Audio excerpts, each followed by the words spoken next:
Russia Ukraine యుద్ధం ఇంకా కొనసాగుతూనే ఉంది.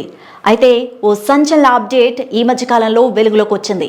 పుతిన్ హెలికాప్టర్ పై ఉక్రెయిన్ డ్రోన్ దాడికి యత్నించినట్టు సమాచారం. రాత్రిపూట కుర్స్క్ ప్రాంతంలోని ఆయన హెలికాప్టర్ లో ప్రయాణిస్తుండగా ఈ దాడికి యత్నించింది.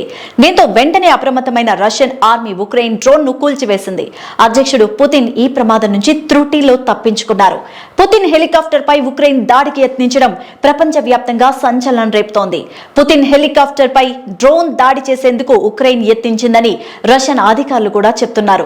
రష్యన్ ఎయిర్ డిఫెన్స్ సిస్టమ్ ఈ దాడిని ఎదుర్కొందని పేర్కొంటున్నారు. ఇదిలా ఉంటే రష్యా కూడా ఉక్రెయిన్ పై భీకర దాడులకు దిగుతోంది. పలు నగరాలపై 367 డ్రోన్స్ క్షిపణులు ప్రయోగించింది. రాత్రిపూట జరిగిన ఈ దాడుల్లో 13 మంది ఉక్రెయిన్ పౌరులు మృతి చెందారు. చాలా వరకు రష్యా దాడులను ఉక్రెయిన్ తిప్పికొడుతోంది. 266 డ్రోన్లు, 45 క్షిపణులను ఉక్రెయిన్ కూల్చివేసింది.